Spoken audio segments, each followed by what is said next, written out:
আসসালামু আলাইকুম, সবাই কেমন আছেন? আশা করি ভালোই আছেন। আমি নাজু ছোট্ট একটি চ্যানেলের পক্ষ থেকে আপনাদের জন্য নিয়ে আসছি আজকে ছোট্ট একটা ভিডিও। তো প্লিজ কেউ ভিডিওটা স্কিপ করবেন না, একদম প্রথম থেকে লাস্ট পর্যন্ত দেখার চেষ্টা করবেন। ভালো লাগলে আমার পাশেই থেকে যাবেন। আর এই মুহূর্তে দূর দূরান্ত থেকে দেশ কিংবা দেশের বাইরে যে যেখান থেকে আমার এই ভিডিওটা দেখছেন কেন, প্লিজ প্লিজ একটু ধৈর্য সহকারে আমার ভিডিওটা দেখে আমার চ্যানেলটা সাবস্ক্রাইব করে আমার পাশে থেকে যাবেন, আমাকে ভালোবেসে যাবেন। আমি এইখানে আজকে এই যে দেখেন কয়েক ধরনের পিঠা বানাবো, তো সেটাই আপনাদের সাথে একটু শেয়ার করার জন্য আসছি। তো এই যে দেখেন এইখানে যে চালের গুঁড়াগুলা দেখলেন, এগুলা আমার কেনা গুঁড়া, শুকনা গুঁড়া। আর হয়েছে এখানে আমি 1 লিটার দুধ কমিয়ে জাল দিয়ে এখানে হাফ লিটার করে নিয়েছি। এখন এর ভিতরে হচ্ছে আমি এই গুঁড়িগুলা দিয়ে দেব। এর ভিতরে আরও দিয়েছি চিনি, লবণ, তারপর শেষে দুধ, এই আর কিছুই না।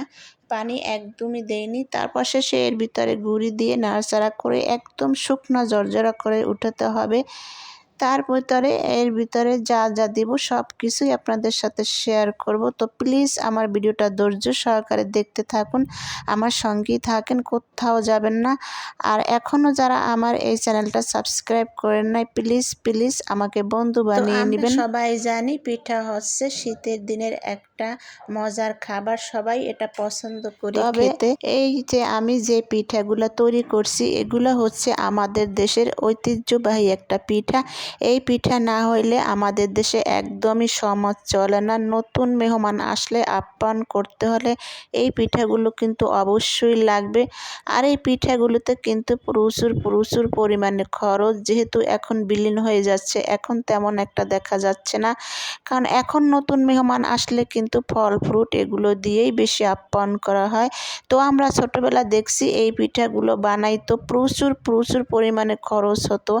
কোথাও মেয়ে দেখতে গেলে, কোথাও ছেলে দেখতে গেলে তখন এই পিঠাগুলো একদমই দেওয়া লাগতো, নইলে সমাজে একদমই কেমনই যেন হয়ে যেত, এই রকমের একটা ব্যাপার স্যাপার ছিল।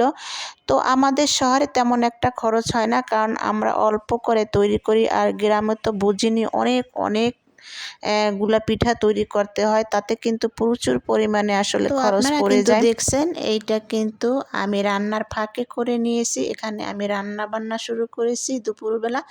তো এখানে আমি মুরগির রোস্ট রান্না করছি, বেগুন ভাজি করছি, মাছ ভাজি করছি, রুই মাছ ভুনা করছি, তারপরে সালাদ তৈরি করছি। তো সবাইকে খেতে দিয়ে আমি তারপর শেষে এই আটাগুলো তৈরি করে নিচ্ছি। এখন আমি এইটাকে ভালোভাবে এইটা ছেনির ভিতরে দিয়ে একদম ফিনিশিং করে নিব। আর এই পিঠা বানাইতে গেলে তো প্রচুর পরিমাণে খরচ হবেই, তার সাথে কিন্তু খরচ হবে আপনার পরিশ্রম।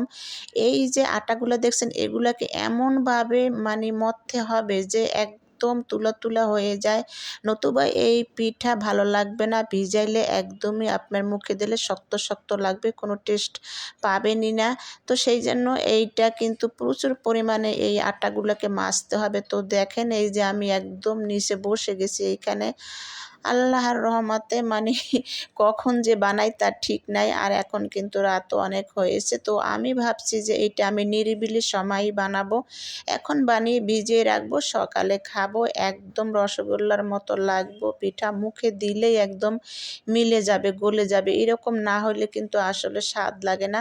আর এখন কিন্তু পরিশ্রমের জন্য এই পিঠা কেউ তৈরি করে না, কারণ এখনকার মেয়েরা হয়েছে মানে খুবই তারা শৌখিনতা। গ্রামের মেয়েরা শহরের চেয়ে গ্রামের মেয়েরা আরও বেশি শৌখিনতা, তারা আরও কাজকে আরও বেশি ভয় পায়। তো সেই জন্য এইটা আর কি করে না, তারা অন্য অন্য পিঠা বানিয়ে বিদায় করে, এইটা এখন আর তেমন একটা করে না। তো যাই হোক, মাশাল্লাহ মাশাল্লাহ, আমি কিন্তু আলহামদুলিল্লাহ এই যে বসে পড়েছি আর এদিকে খেতেও দিয়েছি সবাইকে। তো সবাই এখানে খাইতেছে আর আমি এই আটাগুলোকে সুন্দর করে মথে একদম তুলোর মতো করে নেব। তো আমি পারছিলাম না কতক্ষণ, আবার আমার ছেলেও আমাকে একটু সাহায্য করছিল, তারপরে আবার উঠে গেছে। এখন আমি একা একা বসে দেখেন এই পিঠা। তো মাশাআল্লাহ আলহামদুলিল্লাহ, কাজকে কিন্তু আমিও একটু ভয় করি, তবে নিজের ঘাড়ে যখন পড়ে তখন কিন্তু আর ভয়টা থাকে না, তখন নিজের ঘাড়ে পড়লে তখন করাই লাগে। এই রকমেরই আসলে আমরা প্রত্যেকটা মেয়েরাই কিন্তু এই রকমের কামচোরামি করি। যাই হোক, ছোটোবেলা কিন্তু এগুলা অন্যের ঘাড়ে চাপিয়ে খেয়ে আসছি, এখন কিন্তু নিজের ঘাড়ে পড়েছে, এখন নিজেই বানিয়ে তারপর শেষে খেতে হবে। তো আজকে আমি একটু বেশি পরিমাণে নিয়েছি, যার জন্য একটু সময়ও বেশি লাগবে, কারণ আমার তো ঘরে অনেক মেহমান আছে, যার জন্য একটু বেশি পরিমাণ নিয়েছি। আর আমরা যদি একারা থাকতাম তাহলে আর এতগুলা লাগতো না। তো যাই হোক, আমি এখন সবাইকে খাবার দাবার খাইয়ে তারপর সেগুলো নিরিবিলি আস্তে ধীরে বানাবো, কোনো সমস্যা নেই। তো এখানের মধ্যে আমি দিয়েছিলাম ডিম, তা তো আপনারা দেখছেনই, আর আলু সেদ্ধ করে ওইটাকে আর কি সুন্দর করে পেস্ট করে তারপর দিয়েছিলাম, আর চিনি দিয়েছি হালকা। বেশি চিনি দিলে কিন্তু এই পিঠাগুলা একদম দাগ লেগে যায়, মানে ভাজতে গেলে হয় কি উপরে একদম পোড়া হয়ে যায়, ভিতরে কাঁচা থাকে।